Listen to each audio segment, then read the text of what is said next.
인공지능, 그러니까 AI 시대가 열리면서요.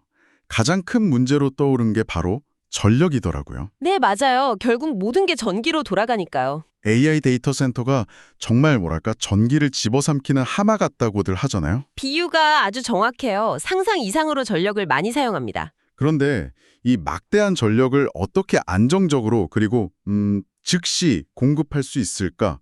이게 가장 큰 숙제 아니겠어요? 바로 그 즉시라는 단어가 핵심입니다. 오늘 저희가 깊이 파고들어 볼 내용이 바로 이 질문에 대한 G. 버너버의 대답입니다. 단순한 전력 설비 제조업체를 넘어서 AI 시대의 에너지 해결사로 변신하려는 것 같아요. 네, 핵심은 속도와 현장성이에요.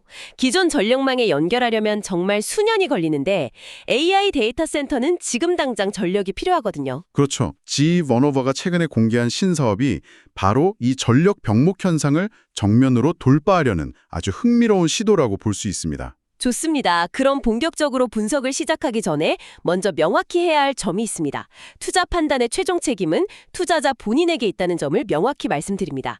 저희는 단순 참고용 정보나 분석을 제공할 뿐 특정 종목이나 섹터에 대해 매수나 매도를 절대 추천하는 것이 아닙니다. 자, 그럼 G. 버노버가 얼마 전 투자자의 날에 공개한 비장의 무기. 바로 연료전지 사업이라고 들었어요. 네, 맞습니다. 근데 사실 연료전지 기술 자체는 꽤 오래전부터 있었던 거잖아요. 뭐 우주선에도 쓰이고 그랬으니까. 그렇죠. 새로운 기술은 아니죠. 근데 왜 갑자기 지금 이 시점에 어떻게 보면 이 오래된 기술을 다시 꺼내든 특별한 이유가 있을까요? 네, 바로 그 지점이 이번 전력의 핵심을 꿰뚫는 아주 좋은 질문이에요. 아, 그런가요? 기술이 그냥 존재하는 것과 그 기술이 경제적으로 의미 있는 것은 완전히 다른 문제거든요. 아, 비용 문제군요. 맞아요. 과거의 연료전지는 성능은 좋아도 너무 비싸고 또 만들기가 너무 까다로워서 아주 특수한 분야에서만 제한적으로 쓰였죠. 네네. 지 버노바가 주목한 건 이 기술의 경제성을 획기적으로 개선할 수 있는 바로 제조 공정의 혁신입니다. 제조 공정이요. 기술 자체가 아니라 만드는 방식이요? 네. 구체적으로 어떤 방식이길래 이게 게임 체인저가 될 수 있느냐. 네, 그게 궁금해요. 서멀 스프레이라는 기술 덕분입니다. 서멀 스프레이. 이름부터 좀 생소한데요? 이걸 좀 쉽게 비유를 하자면요.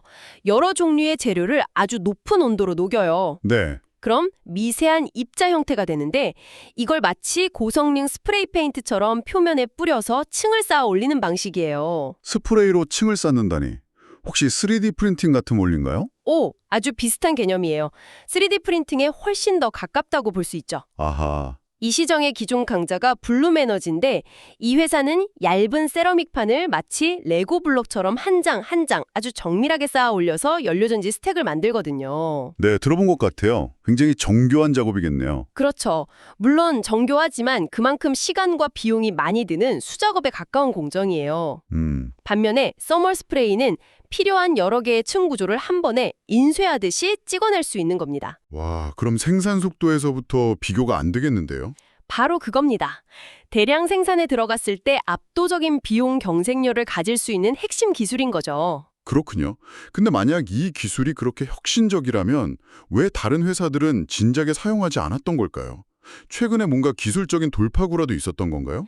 맞아요. 아주 정확한 지적이세요. 서멀 스프레이 기술 자체는 원래 있었어요. 아, 정말요? 네. 하지만 연료전지처럼 아주 복잡하고 민감한 다층 구조를 균일한 품질로 그것도 대량 생산할 수 있을 만큼 정교하게 제어하는 기술이 최분해야 확보는 겁니다. 아, 제어 기술의 문제였군요. 그렇죠. 특히 GE가 원래 가지고 있던 항공기 제트 엔진 터빈 블레이드 코팅 기술 같은 아, 항공기 엔진이요? 네, 그런 극한의 정밀도를 요구하는 분야에서 오랫동안 쌓아온 노하우가 여기에 접목된 거라고 보시면 돼요.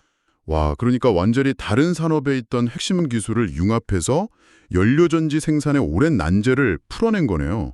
정말 흥미롭네요. 결국 제조 속도는 획기적으로 빨라지고 공정은 단순화되니까 생산 단가는 극적으로 낮아질 잠재력이 생긴 겁니다. 알겠습니다. 그럼 이 혁신적인 연료전지 기술이 구체적으로 AI 데이터 센터에 어떤 문제를 해결해 주는 건지 좀 더 자세히 듣고 싶어요. AI 데이터 센터가 겪는 가장 큰 고통, 가장 아픈 손가락이 바로 전력망 연결되기 시간입니다. 대기 시간이요? 네, 한번 상상해 보세요. 수조 원을 들여서 최첨단 데이터 센터 부지를 확보하고 건물까지 다 지었어요. 네. 그런데 전력망에 연결하는데 승인받고 공사하는 데까지 2년, 3년, 심지어 버지니아처럼 데이터 센터가 아주 밀집된 지역에서는 5년 이상 걸리기도 해요. 5년이요? 와, 그 첨단 기술의 속도전을 펼치는 기업들한테는 거의 사형 선고나 다름없는 시간이겠네요. 그렇죠. 하루가 다른데 5년을 기다리라니요. 실제로 제가 아는 한 테크 기업은 데이터 센터 부지를 다 확보하고도 3년 넘게 전력 승인을 기다리다가 결국 프로젝트 규모를 대폭 축소해야만 했어요. 아, 그런 사례가 실제로 있군요. 업계에서는 이런 일이 비일비재합니다. 바로 이 문제를 정면으로 해결하는 것이 연료전지인 거죠. 어떻게 해결하나요?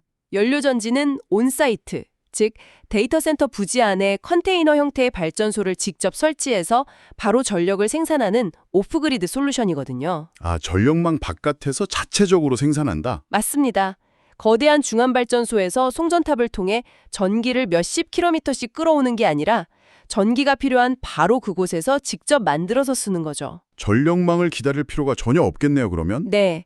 AI 기업들 입장에서는 그야말로 가뭄의 단비 같은 존재가 될 수 있는 겁니다. 들어보니까 연료전지가 AI 시대의 확실한 해결책 중 하나가 될 수 있겠다는 생각이 드네요. 그렇죠.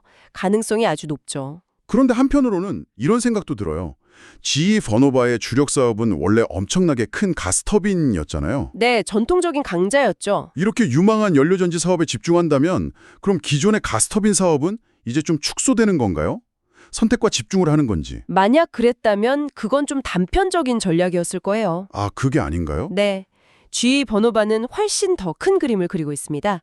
아주 영리한 투트랙 전략을 구사하고 있거든요. 투트랙 전략이요? 네. 한쪽 다리만으로 뛰는 게 아니라 양쪽 다리를 모두 사용해서 훨씬 더 안정적이고 빠르게 나아가려는 거죠.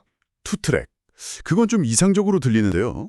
한 회사에서 완전히 다른 두 기술, 그러니까 전통적인 가스터빈이랑 새로운 연료전지를 동시에 밀고 나가는 게 현실적으로 가능할까요? 내부적으로 자원을 배분하는 문제라든지 아니면 기술적인 충돌은 없을까요?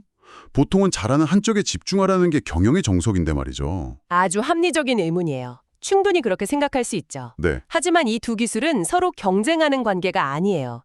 오히려 서로 다른 시장의 문제를 해결하는 보완적인 관계에 가깝습니다. 보완적인 관계요? 네. 첫 번째 트랙인 대형 가스터빈 사업부터 보면요. 이건 기존 전력망, 즉 그리드에 연결돼서 도시 전체나 거대한 산업단지에 전력을 공급하는 대규모 기저보화를 담당해요. 아, 그러니까 안정적인 대규모 전력 공급. 그렇죠. 이건 안정성의 상징이죠. 실제로 자료를 보면 이미 2028년까지 주문이 꽉 차 있을 정도로 AI 데이터 센터와 기존 산업의 전력 수요가 폭발하고 있어요. 와, 2028년까지요? 네. 그래서 이 사업은 GE 버너와에게 꾸준하고 안정적인 현금 창출원, 소위 말하는 캐시카우 역할을 톡톡히 하는 겁니다. 그러니까 한쪽에서는 이미 검증된 기술로 확실한 돈을 계속 벌어들이고 있다, 이 말이군요. 맞아요. 그리고 바로 그 현금을 바탕으로 두 번째 트랙에 투자하는 겁니다. 아, 그게 바로 신규 연료전지 사업. 네. 이 사업은 데이터 센터 현장에 직접 전력을 공급하는 분산 전원 역할을 맡는 거죠. 대규모 전력망이 닿기 어려운 곳, 꼽은 연결을 기다릴 시간이 없는 곳에 즉각적으로 투입되는 해결사 같은 존재예요. 그렇구므로. 이건 완전히 새로운 시장에 진입해서 미래의 파이를 키우는 성장 동력, 그러니까 그로스 엔진인 셈이죠. 비유를 들어보니까 이해가 되네요. 마치 기존의 내연기관차를 계속 팔면서 벌어들인 돈으로 전기차나 자율주행 기술에 막대하게 투자하는 자동차 회사들의 전력과도 비슷하게 들려요. 오, 정확한 비유입니다. 바로 그런 구조라고 보시면 돼요. 아, 그러니까 서로 다른 고객의 문제를 해결하는 거긴요. 대규모 전력이 필요하고 기다릴 시간도 충분하신가요? 그럼 저희의 고효율 가스터빈을 쓰세요. 네. 하지만 당장 바로 오늘 전력이 필요하신가요? 그렇다면 이 연료전지 솔루션을 현장에 바로 설치해드리겠습니다. 이렇게 두 가지 선택지를 모두 제공할 수 있다는 거네요. 바로 그겁니다. 이 이원화 전략 덕분에 GE 버노바는 AI 기업들이 겪는 전력 문제를 거의 모든 시나리오에 맞춰서 해결해 줄 수 있는 아주 독보적인 위치를 차지하게 되는 거죠. 그렇다면 이런 G 번호바의 등장이 기존 연료전지 시장의 강자였던 블룸에너지에게는 어떤 의미일까요? 거의 독점적으로 누리던 시장에 갑자기 거인이 나타난 셈이니까 이거 심각한 위기 아닌가요? 직접적인 타격인 건 분명하죠. 그렇죠. 블룸에너지의 주가가 G 번호바의 발표 이후에 아주 민감하게 반응했던 것도 바로 그 때문이고요. 네, 그랬을 것 같아요. 하지만 조금 다른 관점에서 보면 시장 전체에는 오히려 긍정적인 신호이기도 합니다. 위협인데 긍정적이라는 건 어떤 의미인가요? 잘 이해가 안 가는데요. GE 같은 에너지 산업의 거대 기업이 이 시장에 본격적으로 뛰어들었다는 것, 그 사실 자체가요. 네. 연료전지 기술이 더 이상 어떤 틈새 시장의 대안이 아니라 AI 데이터 센터의 표준 전력 공급원 중 하나로 인정받았다는 아주 강력한 증거가 되기 때문이에요. 아, 시장의 위상이 달라졌다. 이런 의미군요. 맞습니다. 즉 시장의 전체 파이, 흔히 템이라고 하죠. 이 파이 자체가 폭발적으로 커지고 있다는 신호인 거예요. 예전에는 연료전지를 써도 괜찮을까를 고민했다면 그렇죠. 이제는 어느 회사 연료전지를 쓸까를 고민하는 단계로 시장이 성숙했다는 의미입니다. 파이가 커지는 건 좋지만 그래도 결국 블루메라의 입장에서는 정말 힘겨운 싸움을 시작해야 하는 거네요. 그렇죠. 특히 GE 버노바가 아까 말씀드린 서멀 스프레이 공법을 통한 가격 경쟁력을 아주 강력한 무기로 내세우고 있다는 점이 가장 큰 압박이 될 겁니다. 아, 비용 경쟁. 네, 이제부터는 기술력뿐만 아니라 누가 더 싸게 더 많이 만드느냐의 싸움이 본격화될 테니까요. 경쟁이 단순히 하드웨어, 그러니까 발전기 자체를 만드는 것에서 그치지는 않을 것 같은데요. 자료에 보니까 그리드 OS라는 소프트웨어 이름이 눈에 띄는데 이건 어떤 역할을 하는 건가요? 네, 바로 그 부분이 GE 버노바의 진짜 야심을 보여주는 대목이라고 생각해요. 야심이요? 네, 단순히 하드웨어를 파는 데 그치지 않겠다는 거죠. 그 그리드 OS는 일종의 전력 오케스트레이션 소프트웨어예요. 전력 오케스트레이션이요? 오케스트라처럼 지휘한다는 뜻인가요? 맞아요. 비유가 아주 좋습니다. 새로 설치된 분산형 연료전지, 그리고 기존의 중앙 집중형 가스터빈 발전소, 더 나아가서 태양광이나 풍력 같은 신재생 에너지원까지 네. 이 모든 다양한 발전원들을 마치 하나의 시스템처럼 통합적으로 관리하고 최적화하는 역할을 합니다. 아, 교향악단의 지휘자가 각각의 악기, 그러니까 각각의 발전기들이 최상의 하모니를 내도록 조율하는 것과 똑같아요. 와. 예를 들면 어떤 식의 조율이 가능한 거죠? 예를 들어서 전력 수요가 급증하는 낮 시간에는 가스터빈의 출력을 최대로 높이고 반대로 밤처럼 수요가 적을 때는 연료전지를 가장 효율적인 상태로 운영하거나 남는 전력을 저장하는 식의 그런 지능적인 제어가 가능해지는 거죠. 와, 그러니까 하드웨어와 소프트웨어를 아우르는 종합 전력 솔루션을 제공하겠다는 거군요. 이건 단순한 부품 공급사랑은 차원이 다른 이야기네요. 맞습니다. 이게 바로 단순 부품 공급사와 스스로를 플랫폼 기업으로 정의하는 회사의 결정적인 차이점입니다. 플랫폼 기업이라는 말씀이 굉장히 흥미롭네요.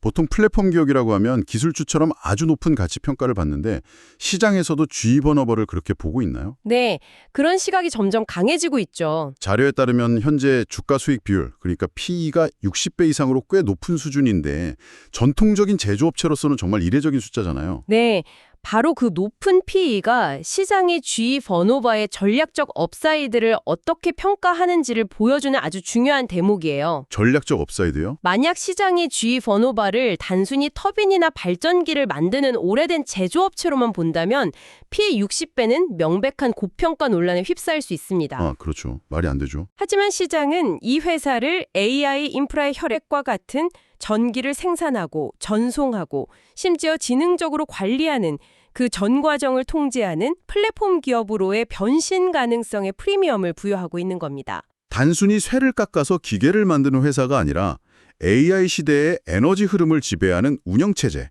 그러니까 OS를 만드는 회사로 보고 있다는 뜻이군요. 그렇죠. 엔비디아가 단순히 그래픽카드를 파는 회사가 아니라 AI 생태계의 중심이 되면서 엄청난 가치 평가를 받았던 것과 비슷한 논리가 적용되고 있는 거예요. 아, 엔비디아의 사례처럼요. 물론 그 정도 수준까지 가기엔 아직 갈 길이 멀지만 시장의 기대감이 그 방향을 향하고 있다는 거죠. 기대감만으로는 부족하죠.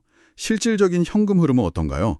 그 기대감을 뒷받침할 만한 체력이 있는지도 중요하잖아요. 물론입니다. 아주 중요한 부분이죠. 그 부분에서도 긍정적인 선순환 구조가 기대돼요. 선순환 구조요? 네, 아까 말씀드린 안정적인 과스터긴 사업 덕분에 회사는 이미 탄탄한 현금 흐름을 확보하고 있습니다. 네, 캐시카우가 있으니까요. 분석에 따르면 2025년에서 2028년 사이에 최소 140억 달러, 우리 돈으로 약 19조 원에 달하는 잉여 현금 흐름, FCF 창출이 예상되는데요. 140억 달러요? 와, 이건 심지어 매우 보수적으로 잡은 수치입니다. 정말 엄청난 규모네요? 그럼 그 현금은 주로 어디에 사용될까요? 바로 그 점이 중요해요. 여기에 만약 연료전지 사업이 성공적으로 안착해서 새로운 매출을 만들어내기 시작하면요.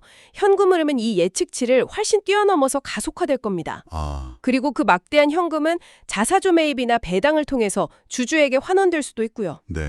혹은 차세대 기술을 위한 추가적인 R&D 투자로 이어져서 기업 가치를 더욱 끌어올리는 아주 강력한 동력이 될 수 있겠죠. 시장은 바로 이 선순환 구조의 시작을 보고 있는 겁니다. 자, 그럼 이 모든 내용을 종합해 볼 때 GE 버너바의 이번 행보가 궁극적으로 무엇을 의미한다고 볼 수 있을까요? 핵심은 이것입니다. GE 버노바는 이제 제품을 파는 회사가 아니라 에너지 가용성, 에너지 어베일러빌리티라는 솔루션을 파는 기업으로 변하고 있다는 거예요. 에너지 가용성. AI 데이터 센터는 전력망 연결을 기다릴 수 없다는 시장의 가장 핵심적인 고충, 가장 아픈 부분을 정확하게 파고든 아주 정교한 전략적 전환이죠. 아, 과거에는 우리 터빈 성능이 이렇게 좋습니다라고 스펙을 자랑했다면 이제는 당신이 원하는 시간에, 원하는 장소에, 원하는 만큼의 전기를 끊김없이 쓸 수 있게 해드리겠습니다 라고 말하는 회사로 바뀌고 있다는 겁니다. 와, 파는 대상 자체가 바뀌었네요.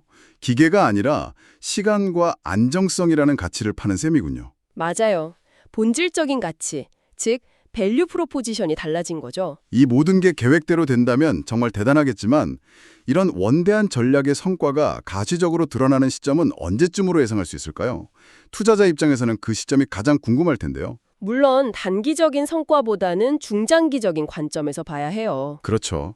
신규 사업이니까요. 네, 초기 투자와 생산 설비 구축에 시간이 걸릴 테니까요. 시장 분석가들은 연료전지 사업이 본격적으로 의미 있는 매출에 기여하기 시작할 2026년에서 2027년경을 중요한 변곡점으로 보고 있습니다. 2026년에서 2027년. 네.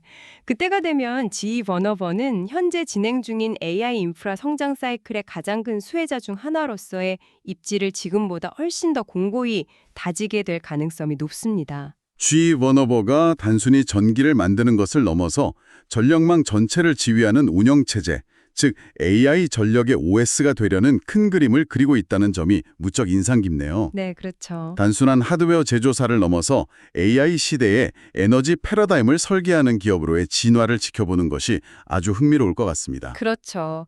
그래서 이제 여러분께서 한번 생각해 보실 질문을 던져드리고 싶습니다. 네, 어떤 질문인가요? 만약 GE 버너버의 전략이 성공해서 데이터 센터나 공장마다 자체 발전소를 두는 이런 분산 전원이 보편화된다면 에너지 산업의 패러다임은 과연 어떻게 바뀔까요? 그리고 AI 기술의 발전은 이처럼 에너지 산업 외에 또 어떤 우리가 예상치 못한 산업의 지형 변화를 불러오게 될까요? AI라 바꿀 산업 지형이라 정말 흥미로운 질문이네요. 오늘 깊이 있는 분석 정말 감사합니다. 감사합니다. 다시 한번 말씀드리지만 투자 판단의 최종 책임은 투자자 본인에게 있다는 점을 명확히 말씀드립니다. 저희는 단순 참고용 정보나 분석을 제공할 뿐 특정 종목이나 섹터에 대해 매수나 매도를 절대 추천하는 것이 아닙니다. 항상 여러분의 성공 투자를 기원합니다. 내용이 좋으셨다면 구독, 좋아요 부탁합니다.